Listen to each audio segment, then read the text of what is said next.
Big thing with us, I talked about this in earlier, about 6 years ago, I quit looking at stats because I got caught up in the old yards and time of possession and all that crap.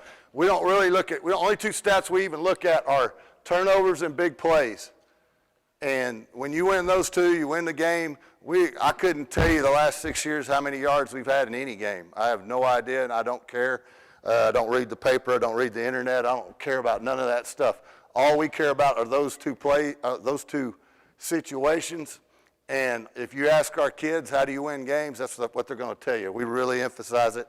This hangs in our weight room. It's a little 4x8 sheet on the board, and we keep a running total. You can see turnover-wise, we're plus 31 for 16 games, which is really good, I think. And then we're plus 152 on big plays. So that's counting special teams, defense, and everything. So special teams, we're talking about the same two things. How do we create big plays on special teams? How do we eliminate big plays on special teams from our opponent? How do we get turnovers? How do we not turn it over? So those are two things that reoccur on all three phases of the game at our program. Friday nights is a big deal in Allen, Texas, okay? The school was a little bitty farm town probably 25 years ago, and it's gradually grew into what you see here. The community voted on this bond, and if you go into the school looks like that stadium. The fine arts department, communications, all this, they've spent a lot of money to make kids important there, and they're not pushed to the side. We keep the politicians out of it, and it's all about the kids in Allen. It's a great place to raise a family. It's voted the #1 place to live in Texas. This is our varsity weight room. It's underneath the new stadium. It's 90 yards long. It has everything you want. We have about 450 kids in our program, 9 through 12. Our top 108 will lift in here. And then the rest that are not freshmen will lift. This is our JV weight room, which is the old varsity weight room. And then all our freshmen lift here. This weight room right here is actually the biggest weight room in the district. I think it has like 56 platforms in it. It's ginormous. During the summer, this is where we lift. There's no heat, no air, air conditioning. The kids make a big deal out of it. The last day of summer workouts, we close all the doors, turn off all the fans, and we get after it and sweat. And the kids take a lot of pride in it, and it's a culture thing that the kids have bought into. So football is very, very, very important in Allen. And when you watch our stuff, all this stuff, it don't have anything to do with me. It's the community, it's our kids, it's our head coach, it's our athletic director who's been there over 40 years at the same place, which is amazing. Who we are as a position, our quarterback position. We have three things that we talk about every year, and it's number one is all about the A. We don't care about how many offers, I don't care about how many stars are by your name, I don't care if you're the third string, the eighth string, the kid that never plays is always running a scout team. For us, it's all about the A. It's not about me, okay? It's about the A. The second thing is we want to win the moment, okay? Every meeting, every time we do a drill, every rep is a time to win. Our head coach is real big on being 1-0. Every day we go out to practice, are we going to be 1-0 after today? So our quarterback's taking another step. When we go to do power cleans, are we going to win power cleans? Are we going to do power cleans better than any other quarterback in the state of Texas? So we want to win the moment and win the rep. All that stuff, we talk about it with them all the time. Third thing, lead by deeds, use words when necessary. Okay, obviously as a quarterback, you got to be a leader. That's self-explanatory. The goals, our quarterbacks, we just got through January meetings. They came up with 3 goals. Their number one goal is we didn't want to have any quarterbacks on the tutorial list. So if you have a 75 or lower, you're on the tutorial list, and you've got to run. Y'all saw how big our stadium is. You have to run every step of the stadium every day until all your grades are above a 75. And so far, we haven't had one quarterback. There's 12. We have 12 quarterbacks, 9 through 11 right now that are fixing to be 10 through 12. And we hadn't had one on the tutorial list yet. We check those weekly. The second thing they wanted to do is they wanted to increase about 20 pounds on all their lifts, their bench, their squat, and their clean. They wanted to go up 20 pounds we'll have about an 11-week cycle. So that's their goal for each lift, is to increase 20 pounds in 11 weeks. And then their third goal is they want to do two sessions a week on whatever they're weakest at, okay? So like our returning starter, his biggest issue, he's really good at everything, but his only issue is a lot of times he has a tendency to put his eyes down on the rush. So we're doing a lot of stuff that we're trying to keep his eyes downfield, and he's doing a lot of that on his own as well. It's all about the A, okay? This is a game, we're in control of the game. This is our backup last year, and he's throwing a comeback to this guy right here. There is our starter on the sideline. He has offers from Ole Miss, Ohio State. He has offers from all over. But to him, it's not about any of that. It's about his team doing well. So he's on the sidelines. You can see we just threw a great ball on the comeback, and he's over there celebrating. He's happy for his teammate.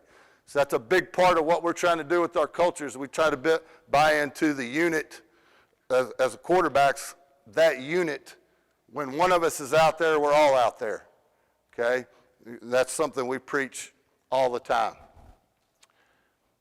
Talked about this briefly a minute ago, but I want to hit on it again because I think it's so important. And once I started focusing on these two things instead of all the other crap, we got a lot better on offense, okay?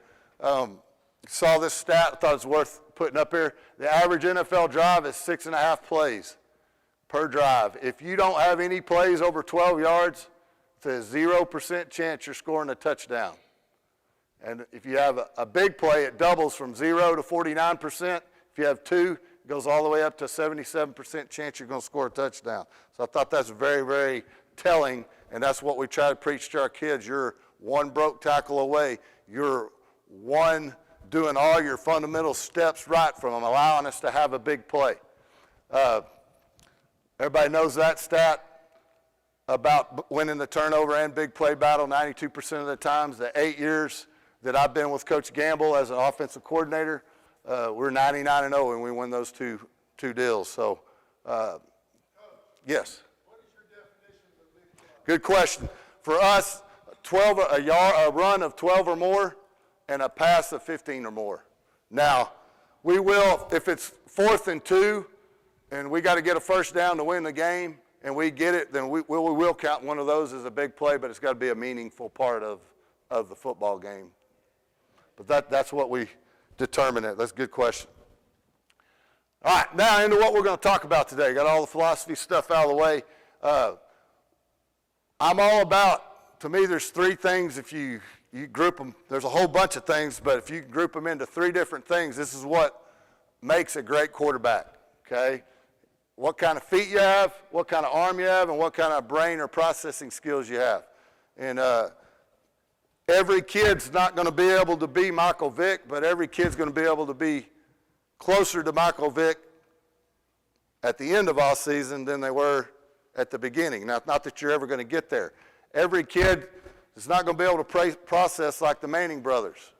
But at the beginning of the season, and the beginning of spring ball, the beginning of all season, they're going to be closer as you get towards the end to meeting that goal. And that's what we talk to them all about.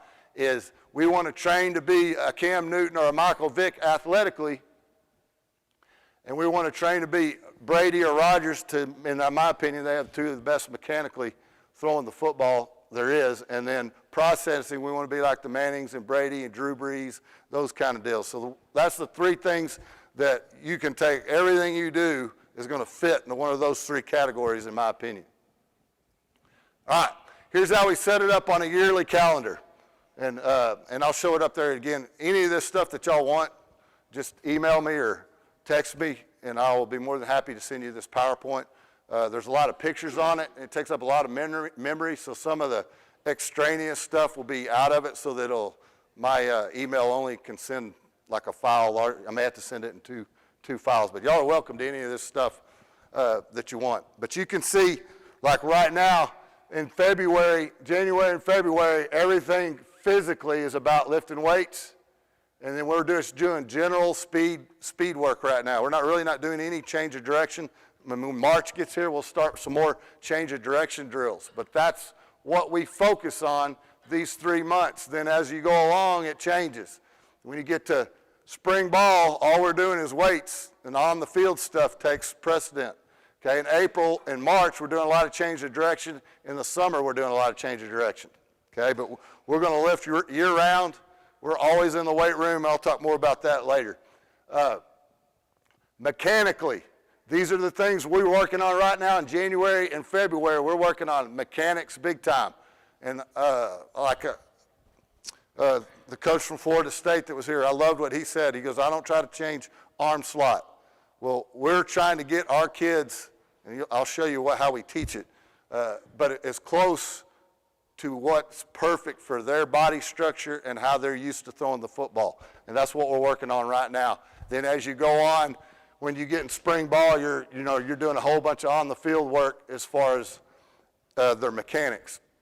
And then the last thing, how do we train their brain? How do we train them to process? Right now, we're in a quarterback school. They meet twice a week in the morning. They got to be there at 6:30. And we usually meet on Tuesdays and Thursdays because Monday and Wednesday, they got to be there early, 6:30, for their extra lift. We'll talk more about that later, too. We also do book reports. If there's a company that makes these little bitty books called Simple Truths, and they're real easy to read. They may be 50 pages long, but there's only like 3 or 4 sentences on each page. They're my kind of book. They got lots of pictures and big words, so they don't take long to read. But we make those kids pick a book, and then they have to present it in front of all their teammates, which at Allen, that's a big deal, because if you're with the JV and the varsity group, you're standing in front of 250 people, and you got to tell them what you learned about that book and how it pertains to your life when you get out of football and how it pertains to this team. So that's important to us, something we do a lot of. We teach them how to make a budget. I know that doesn't have anything to do with football, but we think it's important that they do that, know how to tie a tie, how to make a resume, how to interview. We go over those things in January and February. Our head coach is real big on that, and I think it's a great idea. Once we get into spring ball, it's just all about how we're watching video. In the summer, we do stuff with what's called screenshots, which I'll show you later and some of that. But this is how we set it up and how I map it all out for year-round. Athletically, these are the things that I think you have to do as a quarterback.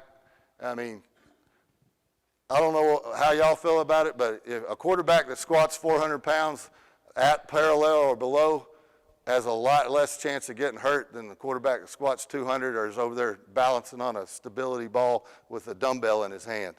All right, I've been coaching 26 years, and that's my opinion. You may disagree with it, and that's fine. You may be right, but in my opinion, we're going to squat, we're going to clean, and we're going to pull things off the ground. We're going to press things over our head. We're going to press things on the bench, and then we're going to do chin-ups and pull-ups and row variations, and those are the 4 basic movements. You got your whole body covered.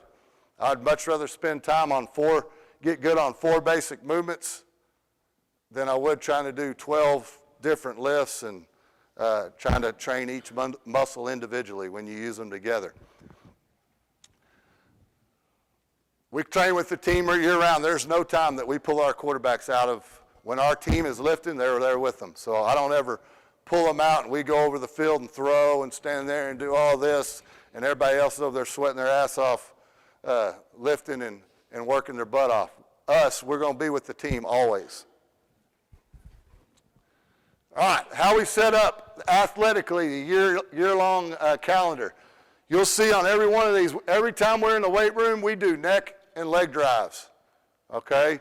And we have 120 kids on our varsity. We played 16 football games. We had 1 concussion. It was during 2-a-days, during 7-on-7 when they were in shorts. And I think the main reason why we only had 1 concussion is because we work neck every day and we do a buttload of cleans. Okay? If y'all ever watched a Vander Holyfield fight, okay, he's a personal hero of mine. I used to love it because he wasn't a heavyweight, but he lifted weights and he got real big to become a heavyweight, but he never got knocked out. He fought till he's like 48 years old. He may still be fighting for all I know. He's never been knocked out. He's never been knocked out because look at his neck. His traps connect up by his ears, and his neck is like 22 inches around.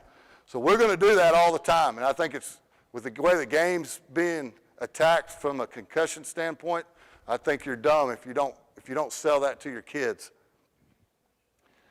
All right, in January, we have what's called, in Texas, you can have football during the period. So we have football at the end of the day. It's the last period of the day. But we ask them on Monday and Wednesday, we do what's called OFI, which is called Opportunity for Improvement.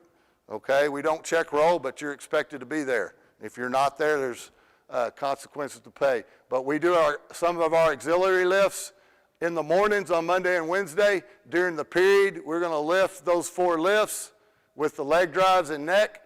And then on Tuesday and Thursdays when we'll do change of direction, flexibility, grip work, core work, and all our speed work.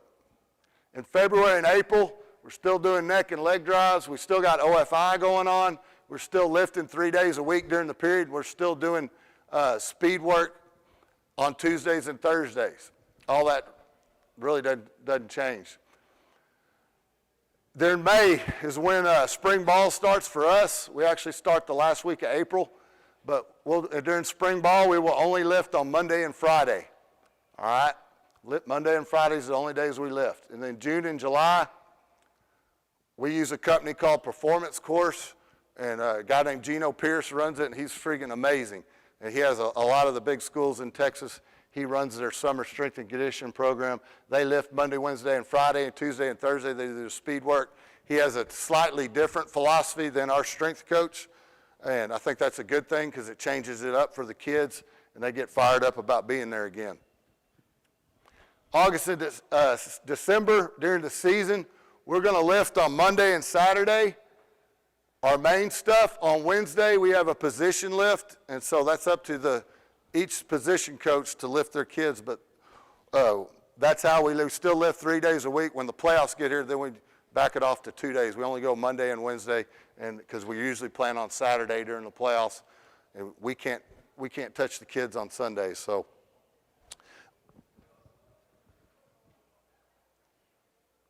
next, the second part, your passing fundamentals.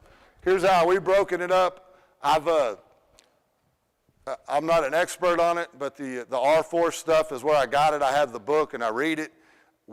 I dumbed it down a little bit because I'm not smart enough to do all the stuff that he does with it, and I think it's great stuff. But we are based on it. Everything that starts off with our pre-pass triangle, which is where we hold the football. We try to hold it between the heart and the collarbone. We don't have it held here. We don't hold it up here by the ear. We're right here. This is how we teach it at Allen. The point of the football and your 2 elbows make your passing triangle for us. And then just talked about where that ball goes. Talk about our head and our eyes, where they're at. Your front and your back shoulder, where they're at. Your hips and your feet. We talk about all that, and I'll show you some pictures on it in a minute. The second is how do we break the triangle? So if I tell a kid, hey, keep your triangle still, it means when he's dropping, he's moving his triangle around. So we want to try to keep your triangle still. We try to give them short cues where we can coach fast during the game. When we break the triangle, we talk about going back, okay? Hearing a coach at Florida State talk, he was so simple about how he did it, and I think that's genius. I heard Trent Dilfer talk about throwing a football. All it is ground force causing rotational force is power out the fingers. I was like, wow, that's pretty good. Well, we used to teach ball back and up, and now we just teach the ball back, and the hips make the ball go up. All right? I think that's a better way. I'm not saying that I'm right because there's a million ways to do it, but that's how we teach it now. Third thing, we talk about a hallway. So kid knows what a triangle is. He knows how to break his triangle, and then how do we set and drive our hallway. So if I'm throwing to coach there, and I'm left-handed, so I'm doing this backwards, I'm going to step in the right 9 inches of the hallway, and the ball is going to be in the left 9 inches of the hallway, so when I follow through, the ball will be right down the middle of the hallway. So we talk to our kids all the time. They're throwing a slant, and they're behind them. Hey, you got to set your hallway in front. Set your hallway in front. All right? So we're talking all the time about how do you set and drive your hallway, which is where the hips are tied into it. The fourth thing, we want to try to get your elbow up. I don't try to change your slot a lot, but we've got one kid that his elbow's kind of out wide, and we're trying to get him where his elbow's over the top, higher than his shoulder, okay? That's what we work on. You'll see some drills here in a minute. And then last, we want to finish our hallway. We don't want to slash, okay? We don't want to finish this way, coming across our body. We want to finish straight down our hallway. All right. Fundamentals. Like I said, right now we're on Tuesdays and Thursdays. We're doing quarterback meetings and we're doing base drill work. They have to do that on their own. I can't work with them on the field when it's not during the athletic period. So I assign it. We talk. We'll have our meeting, talk, and then I'll send them down to the indoor and they'll go do their drills on their own. March and April, we're still doing quarterback meetings, but we start throwing key reads in it and we start throwing routes during OFI. So they're lifting Monday and Wednesday morning. We tell the receivers and quarterbacks they lift at 6:30. We tell them to get there before 6:15, and we keep track how many balls can you throw from 6:15 to 6:25. In 10 minutes, how many balls can we throw? All right? It's good to put a number on it because it makes the kids think tempo and repetition. We start doing, during the period on Tuesdays and Thursdays, we start doing skill work during that time. And they're still working on their weaknesses on their own. During May, it's all about spring ball. During June and July, they do 1-on-1 and 3-on-2 after their summer workout, and the kids run that. In Texas, we can't coach them 7-on-7. And I'm going to tell you, for our team, that's the best rule that there ever was made, okay? Because we're not a big 7-on-7 team, but we'll go to there's a big 7-on-7 tournament in Arkansas, the Shootout of the South. We go to that every year. All the teams there, their coaches are coaching them, and we're over there in the lawn chair just sitting there hanging out watching it. And you would think, man, that would drive you crazy. We love it because guess what the kids do when something goes wrong? They don't look at us. They look at each other, and they figure it out on their own. And that's when you start developing coaches on the field, and it's amazing to watch our kids how well they do in that tournament. I think we've gone the last 2 years, and you play about 25 games a year in that deal. We've lost once, and we got great kids, I know that, but our kids are smart about football, and it's because they have to be, because we're not out there holding their hand. I think it's really, really important. August and December during the season, just our normal drill work, and we'll get to that some here in a minute. Now, pre-pass triangle, where are your head, eyes, shoulders? We always want our head and our eyes downfield. We've already started, we've already started our hallway stuff where that's going to be set, where your hips are, where your feet are. Very, very important. Here's our quarterback this past year. We're doing a drill. We freeze framed it. There's his triangle. He's got his triangle set just a little bit high, but he likes to set his a little bit higher. His sets more on his trap. I like it to be a little bit lower, but I don't mess with him because that's where he likes it. That's where he's most comfortable. Here's our quarterback 2 years ago. He's at Brown now, Brown University, real smart kid. You can see his triangle right here. That's really good. I like that. There's his break. That's good because the ball's going back. It's not going down. This is bad. This is what we don't want to do. We don't want to break the triangle and bring the ball down because you're wasting time. Here's his triangle break. You can see he's perfect for what I call perfect. His break is straight back. I love it. Next part, talk about setting and driving your hallway. You can see Peyton here. The open space is there. He's setting his hallway to that area with his shoulders and with his feet. He's throwing him open. He's setting his hallway in front of a slant. Here's our quarterback at the end of this drill setting his hallway. You can see his elbows up like we like. His shoulders are in the hallway like we want, and so are his feet. I've slowed it down and looked at a million different pictures. There's times when the ball in a quarterback's hand is a C, and there's times when it's a U. Okay, so we talk about we want to be a C or a U. We don't ever want to be a sideways C. So we talk about that part of it when we do stills on a quarterback. Here's a good look at it right here with our cat from last year. Like I said, we want to be that guy athletically, but we want to be that guy mechanically. All right? I think he was a 60% completion, somewhere right in there, and he's right close to 70 for a career. And I think one of the big reasons is he's a slasher. Okay, when he releases, he comes across. Okay, I'm not an expert, and I'm not downing him at all, but that's something we talk to our kids about. Don't slash. Finish your hallway. All right, processing. How do we set that up month by month? All right, right now we're talking about basic fronts and stunts, how we recognize coverage, basic if-then drills with RPOs and some of our basic curl flat, that kind of read. For us, I know like the R4 stuff, they talk about rhythm, read, rush, 2 reads, make a rhythm, and I never could get that. So for us, we have a drive, a first hitch, and a second hitch. And they know where their drive throws are, they know where their first hitch is, they know where their second hitch is, and then it's escape, okay? So for example, curl flat, if I'm throwing curl flat over here to the right, make sure I don't fall off the stage. I know if the flat's open, if I come back and the flat's open, I'm hitting my third step and I'm driving the flat, because that's how we got our routes timed out. So it's here, 1, 2, 3, drive the flat. I also know if I'm taking my drop and I go 1, 2 and the flat's cloudy, I know my eyes are in the flat, now I'm going to hitch and I'm going to set my hallway on the curl.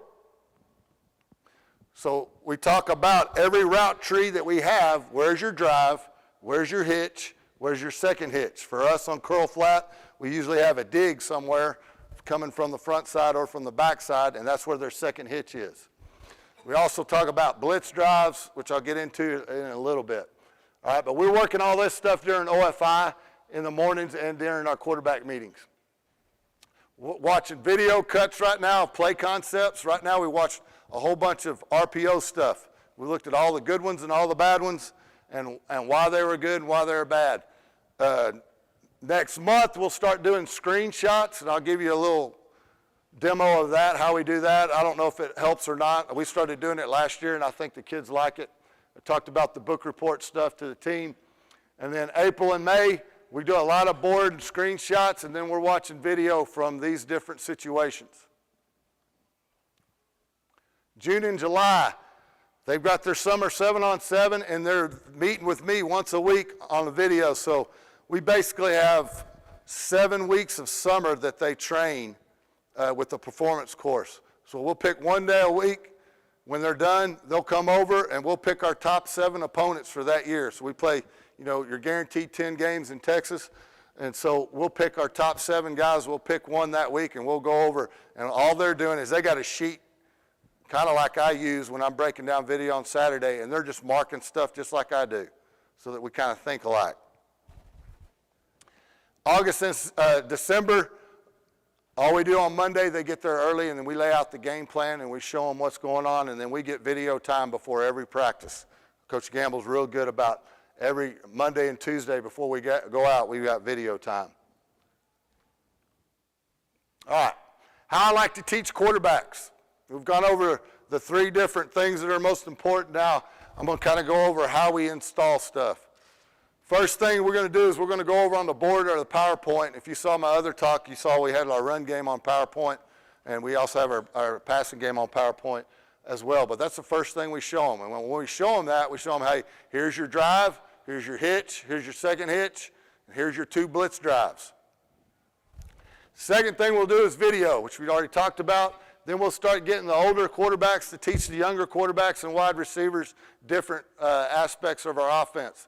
From there, which is what we're going to Monday morning, we'll be in OFI at 6:30, and they're going to throw routes before we start. So they're going to start routes on air then.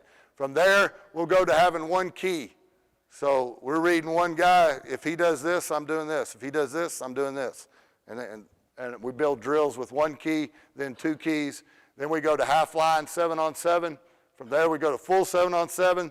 Then we go to 7-on-7 plus blitz. So now the quarterback's got to know where his hot is. He can't just sit back there and be comfortable. They may be bringing blitzes, and he's got to know where his hot is.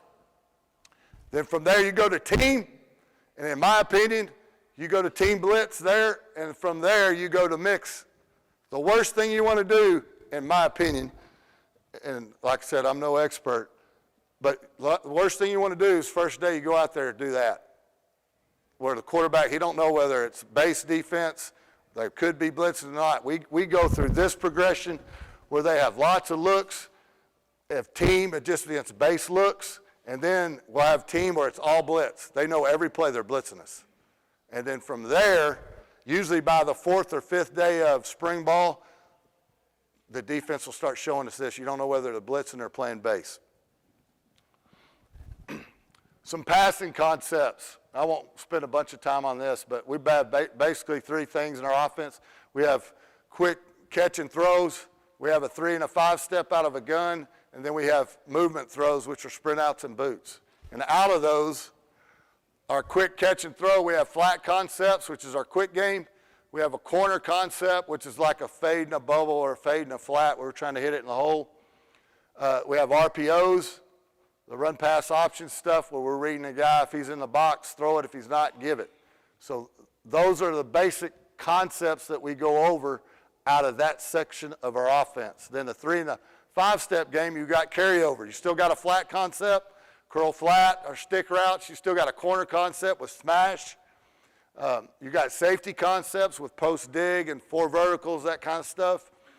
And then last, we don't do this a whole bunch, but linebacker concepts where they cap an area of the field with the safety, and now the quarterback knows I can't throw the post to the fade because it's capped. So now I got to come down and I got to read a linebacker with a shallow dig or that type of deal. And then the last, the movement throws, we have flat concepts on sprint outs and boots. We have corner concepts, and then we also have a safety concept. And that's, if you watched my talk in the morning, y'all saw we throw a bunch of play action, and we're pretty good at it because we're good at running the football. So that's a biggie for us. All right, the 5-second timeline that we feel we got to win as a quarterback. And we go over this in our meetings right now a bunch. And we won't talk about it a whole lot during the season other than reminders. But this is for like a gun 3-step drop. They basically have 2 seconds to get the play for me and call it. And then we want to be snapping the ball at 2 seconds because we're a tempo team. All right? During that first 2 seconds, we got to get the play called, and we got to know where the caps are and the depth, eyes, and leverage of the corners and outside linebackers. From that point, the ball's snapped. Okay? So now the ball's snapped, we're still confirming where are they capped? Are they spinning? Are they rotating? Did they cloud a corner? Any of that stuff, they're all trying to process that stuff, and they have basically a 1.5 seconds from the time the ball's snapped until they hit their 3rd step of their drop. They got a 1.5 seconds.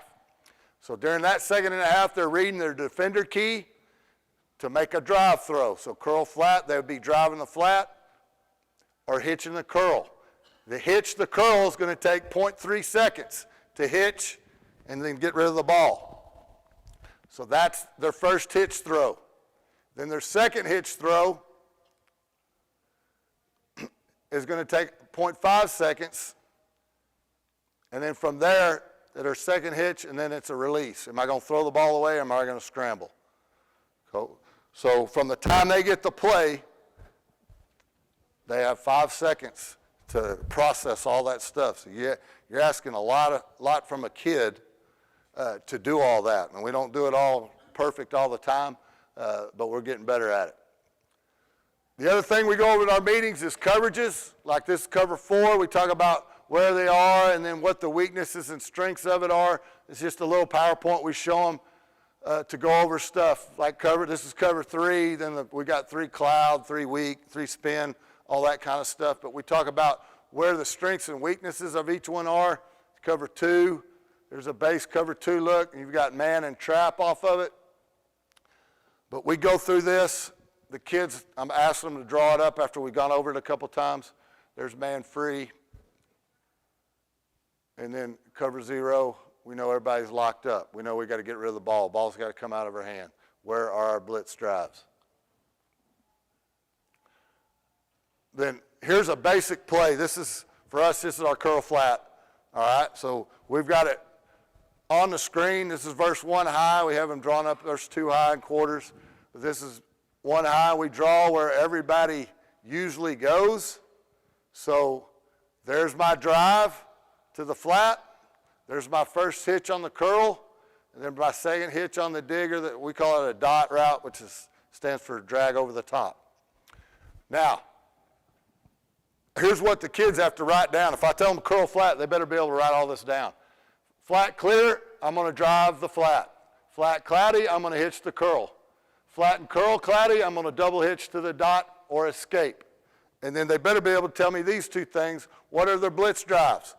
Okay, so if they're bringing one more than I can block, I got to know my blitz drive is the flat, if I got leverage on the flat route, or I've got the backside post. Because there's nobody in the middle, the backside post, I'm going to hit my third step. If the backside post was coming from here, I'd be 1 on the flat. I don't have leverage on the flat. 2, 3, I'm driving the post. We make them go over that, all our concepts, we make them go over what is your blitz drive, what's your drive, what's your first hitch, what's your second hitch. All right, these are screenshots. We started doing these last year. The kids really liked it. So like we talked about that 5-second timeline. All right, I think this helps. So what I'll do is, we got an RPO called with hitches. Okay? And they got to write down where they're going to give or throw it. So y'all watch real quick, it's going to go fast. Okay? I'll show them 1, 2. There's where they ended up. What'd you do? Okay? So we'll go back. Here's the first. We're throwing hitches on the outside. We got inside zone called, so we're reading there are 2 outside backers. Okay? So all I'm doing is I let them see this for about a second, and then I let them see the second one for a second, and then they got to tell me, what do you do? Okay? So if you saw, they went from here to box players, right? So now they got to tell me, do I throw it or do I give it? Hopefully they're going to tell me I'll throw it, and then they're going to tell me it's a short side throw. Why is it a short side throw? Because it's the shortest, safest throw. Okay? It's basically a tie. We would much rather make a short throw than a long throw up top, and they got a safety. Both safeties are actually pretty low. All right. Then we may do a coverage one. So I would say, all right, you're going to write down what coverage is. Go. And that's all the time they get. All right? So it's obviously a 2-shell look. Hopefully that's what they wrote down. And what I'll do is I'll usually take about 8 to 10 slides, and I'll go warp speed with them. I'll grade it, give it back to them, and then the next day we'll take the same test, but I'll mix the slides up so they can't memorize the answers. And then after 2 days of the same slides, we move on to a different look. All right, got a high-low read, a safety read. So we're not going to throw the post to the dig. There's the look. Where should the ball gone? We should be throwing the dig right here, which we did. All right, then we'll do one hots versus a blitz. This is a really hard one right here. Sorry. What happens on this play is we've got a fade and a swing. So we're reading what they're doing here. What happens, they blitz him, which would mean he's hot for us, but the end goes with him. All right? So the quarterback hitches up and hits the cruise underneath, but they got to be able to see that's what happened. That was the end that dropped. That's the linebacker that blitzed. Now I got to know there's where the ball should be going. It shouldn't be going here. Just because he blitzed, they zone blitzed us, we can't automatically throw our hot. And here's another RPO. It's the same deal with the hitch. There they are. What should we be doing? Got to be throwing the hitch to one side or the other.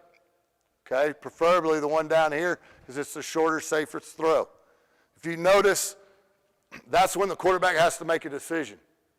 Okay, so the slides are all set up at decision time. Okay, and for us in the RPO, it's when the ball's here. I've got to either give it, live with it, or I got to throw it to the side.